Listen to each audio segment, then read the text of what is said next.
Rebadging. Badge engineering, sometimes called rebadging, is the practice of applying a different badge or trademark, brand, logo or manufacturer's name/make/mark, to an existing product, for example, an automobile, and subsequently marketing the variant as a distinct product. Due to the high cost of designing and engineering a new model or establishing a brand, which may take many years to gain acceptance, economies of scale make it less expensive to rebadge a product once or multiple times than to create different models. The term badge engineering is an intentionally ironic misnomer, in that little or no actual engineering takes place. The term originated with the practice of replacing an automobile's emblems to create an ostensibly new model sold by a different maker. Changes may be confined to swapping badges and emblems, or may encompass minor styling differences, as with cosmetic changes to headlights, taillights, front and rear fascias and outer body skins. More extreme examples involve differing engines and drivetrains. The term badge engineered does not apply to vehicles that share a common platform architecture but are uniquely designed so that they may look completely different from each other. This is achieved by not sharing visible parts, and maintaining a host of underlying parts specific to their respective applications. Although platform sharing often involves rebadging, it also often extends much further than that, as an automobile platform may be used with many different applications, for example, using a single platform as the basis for sedan and crossover model variations. Rebadging in the automotive industry can be compared with white label products in other consumer goods industries, such as consumer electronics and power tools. Rebadging may also be applied to services. For example, commercial airlines practice a type of service rebadging known as code sharing. History. The first case of badge engineering appeared in 1917 with the Texan automobile assembled in Fort Worth, Texas, that made use of Elka bodies made in Elkhart, Indiana. Probably the industry's first example of one car becoming another occurred in 1926 when Nash Motors' newly introduced smaller-sized iAX models were discontinued in 1926 after over 22,000 iAX cars were sold during the brand's inaugural year. The chairman and CEO of the company, Charles W. Nash, ordered that the iAX models be marketed as the Nash Light 6, Nash being a known and respected automobile brand. Production was stopped for 2 days so Nash emblems, hubcaps and radiator shells could be exchanged on all unshipped iAX cars. Conversion kits were also distributed at no charge to iAX owners to transform their cars and protect the investment they had made in purchasing an automobile made by Nash. Starting with the beginning of General Motors in 1923, chassis and platforms were shared with all brands. GMC, which historically was a truck builder, began to offer their products branded as Chevrolet, and vehicles produced by GM were built on common platforms shared with Chevrolet, Buick, Oldsmobile, and Cadillac. Exterior appearances were gradually upgraded between these vehicle brands. For 1958, GM was promoting their 50th year of production, and introduced anniversary models for each brand: Cadillac, Buick, Oldsmobile, Pontiac, and Chevrolet. The 1958 models shared a common appearance on the top models for each brand: Cadillac Eldorado Seville, Buick Roadmaster Riviera, Oldsmobile Starfire 98, Pontiac Bonneville Catalina, and the Chevrolet Bel Air Impala. A later example was Wolseley Motors after it was bought out by William Morris. After World War I, the Wolseley started to lose its identity and eventually succumbed to badge engineering.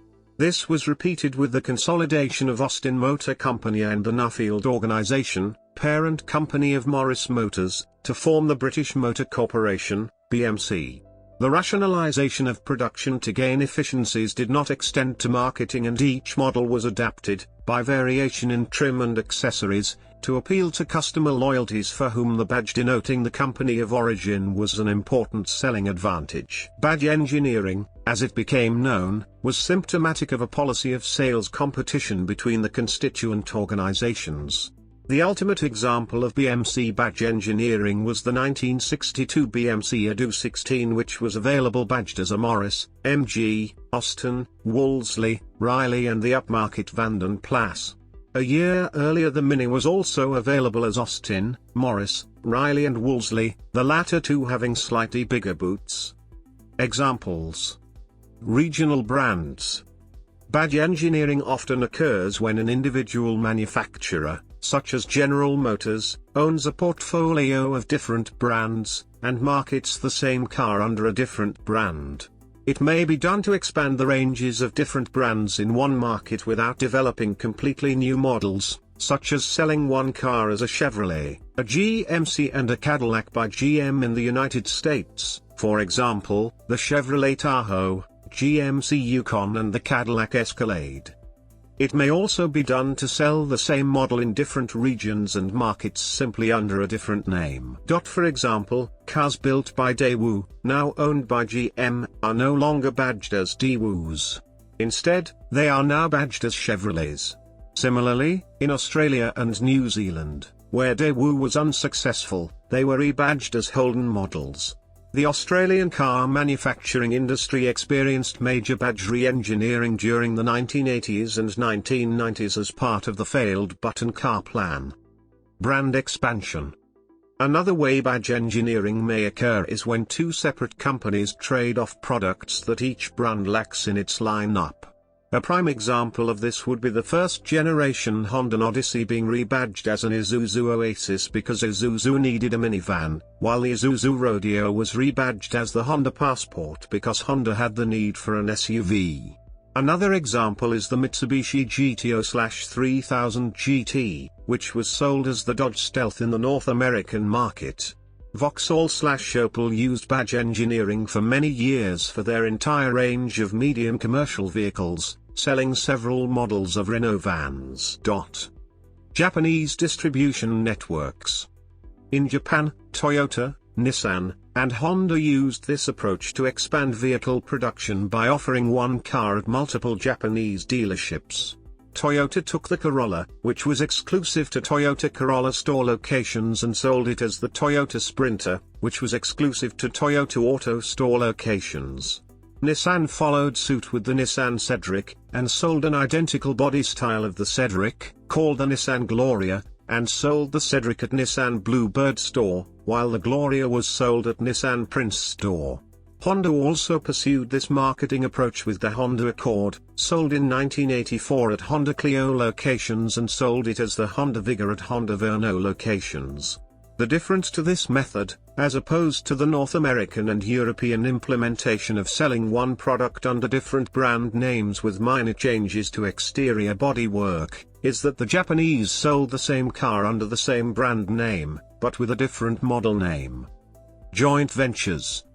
Two different automakers can also pool resources by operating a joint venture to create a product, then selling it each as their own. For instance, General Motors and Toyota formed NUMI. The vehicles produced from this venture, though not necessarily at NUMI itself, included the Toyota Sprinter/Chevrolet Prism, and later the Toyota Matrix/Pontiac Vibe. Another example was the cooperative work between Volkswagen and Ford to create the VW Charan, Ford Galaxy and Seat Alhambra. Badge engineering may occur when one company allows another, otherwise unaffiliated, company to market a revised version of their product, as with Volkswagen marketing a reskinned version of the Dodge Caravan or Chrysler Town & Country as the Volkswagen Routan. Another example was the joint venture of Mitsubishi and Chrysler that resulted in vehicles produced by Diamond Star Motors that were marketed under various nameplates. Luxury vehicles. Badge engineering occurs in the luxury type market segments.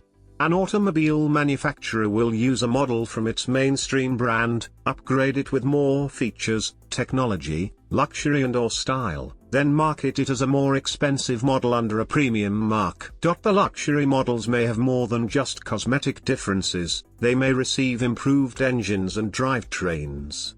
An example of this is that the Ford Motor Company took its well-known Ford Fusion, and sold it as the Lincoln MKZ, or the Ford Expedition being sold as the Lincoln Navigator.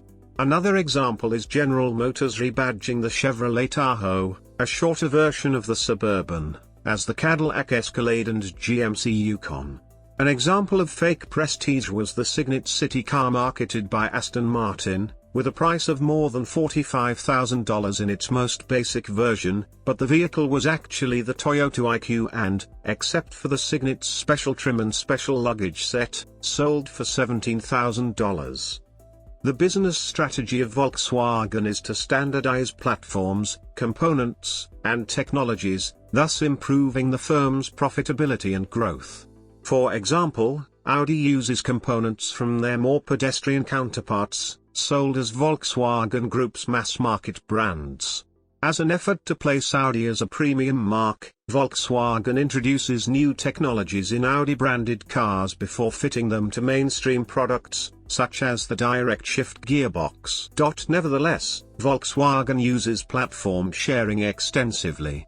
For example, the basic A platform underpins the Golf, Jetta, New Beetle, Audi TT and A3, Seat Leon and Toledo, as well as the Skoda Octavia, while the top-end D platform served the VW Phaeton and Bentley Continental GT in steel form, and the Audi A8 in aluminium form during the 2000s. Japanese car makers have followed this practice of rebadging as well, such as Honda's Acura line, Nissan's Infiniti brand, and Toyota's Lexus marque, as the entry-level luxury models were based on their mainstream lineup. For example, the Lexus S shares the drivetrain and is based on the same platform as the Toyota Camry, and from the 2013 model year, on the stretched version used by the Avalon, the Lexus LX is an upgraded rebadge of the Toyota Land Cruiser, and the Acura TSX is a rebadge of the JDM Honda Accord. Problems and controversy. Although intended to save development costs by spreading design and research costs over several vehicles, excessive badge engineering can be problematic if not implemented properly. Having multiple car brands can greatly increase selling cost, as each brand must be marketed separately and often requires its own dealership network. Badge engineering can also hurt overall sales by resulting in cannibalism between two or more brands owned by the same company, by failing to develop a distinct image for each brand, or by allowing the failure of one version of a model to carry over to its rebadged siblings. The discontinuation of the Eagle brand sold by Chrysler is attributed to it being crowded out by the company's other more established divisions and the failure to effectively incorporate the new marque into Chrysler's dealer network. Badge engineering of vehicles from another manufacturer or subsidiary of the same manufacturer may also confuse and disappoint unwitting consumers who purchase a certain brand of vehicle expecting certain characteristics in terms of engineering, reliability and design along with national origin. If one or more of those qualities are not met, it can lead to consumer dissatisfaction plus impacted brand image for the brand that rebadged the vehicle. In an unusual case of engine badge engineering, General Motors lost a lawsuit in 1981 after consumers bought 1977 Oldsmobile Del 288s equipped with a Chevrolet small block engine instead of the expected Oldsmobile V8 engine. Some of the Chevrolet-built engines were marked Oldsmobile, with the substitution occurring because GM increased production of V6 engines preparing for another oil crisis and severely underestimated the demand for the Oldsmobile V8. At the time, Oldsmobile was engaged in marketing touting the unique qualities of the Oldsmobile Rocket V8 and the state of Illinois filed a lawsuit on behalf of buyers claiming false advertising. GM stated that both engines, of differing design, had similar durability, performance and reliability characteristics with one another, and a lawyer for GM stated that a brand name on a vehicle it had made all the parts, but ended up settling with buyers of those vehicles, and furthermore, GM discontinued their policy of linking engines with a certain division. The Rover City Rover, launched in 2003 as the last vehicle from the MG Rover Group, was a rebadged Tata Indica made in India.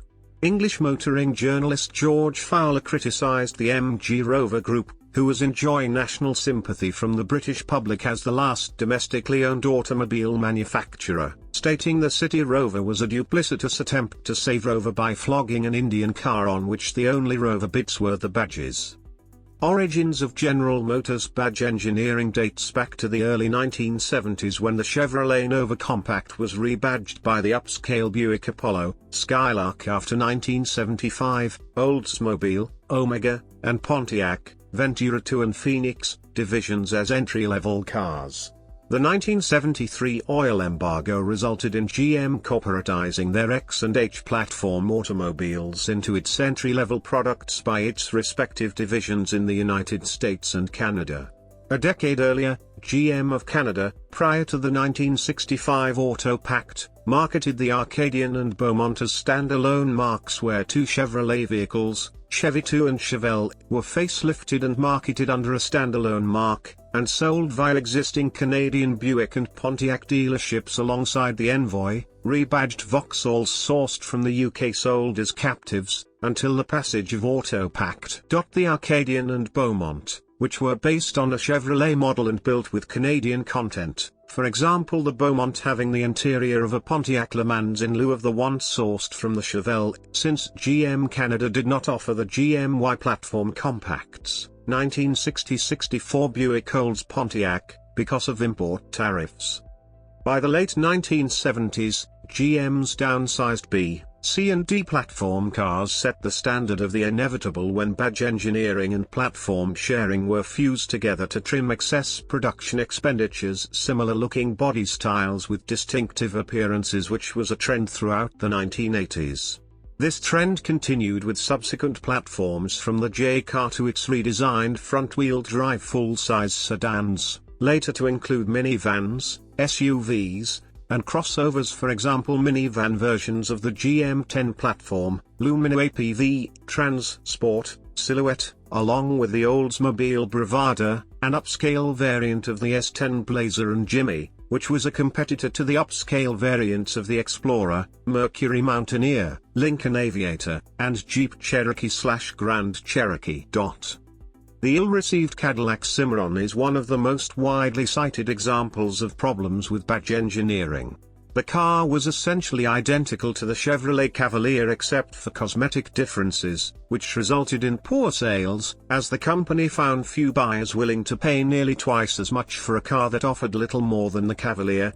The J platform, which the two vehicles were based on, was also largely engineered by GM's German subsidiary, Opel, who marketed the vehicle in Europe as either the Opel Ascona or Vauxhall Cavalier.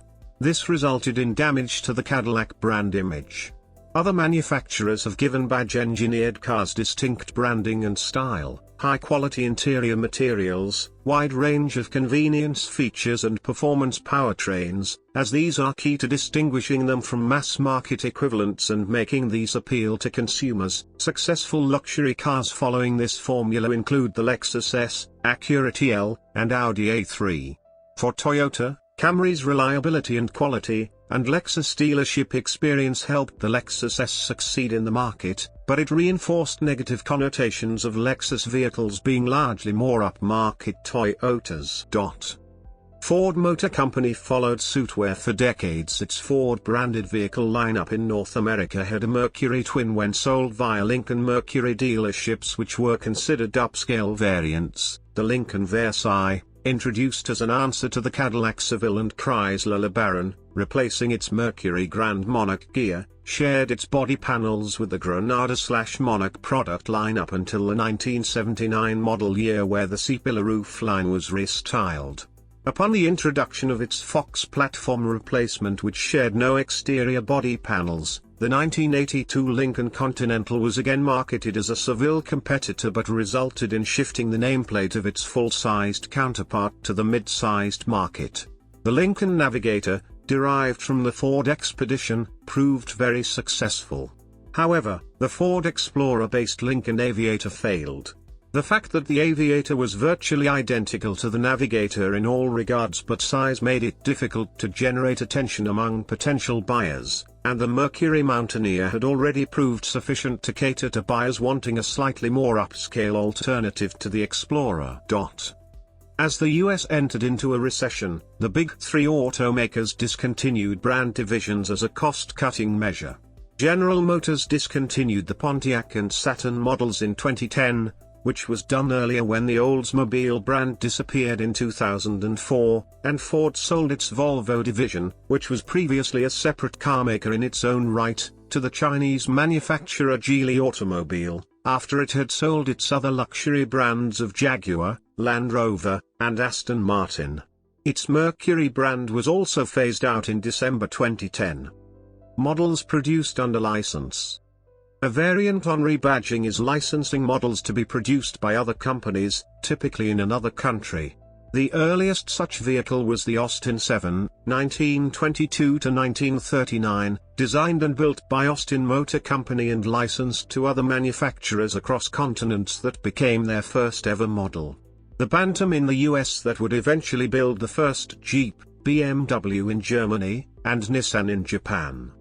Among the post-war cars, the Fiat 124 designed and built by Fiat, Italy was licensed to various other manufacturers from different countries and became a dominant car on roads in many Eastern Europe and West Asian countries.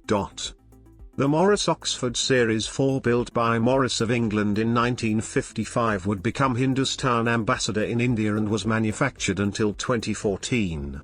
Another example of this is the British Hillman Hunter, which was license-built in Iran as the Pacan, as well as NASA, building vehicles under license from Kia and Peugeot, NASA 206 Besturi. A similar example of licensed badge-engineered products would be the Volga Siba, a rebadged version of the Chrysler Sebring sedan and the Dodge Stratus sedan produced in Russia from 2008 to 2010.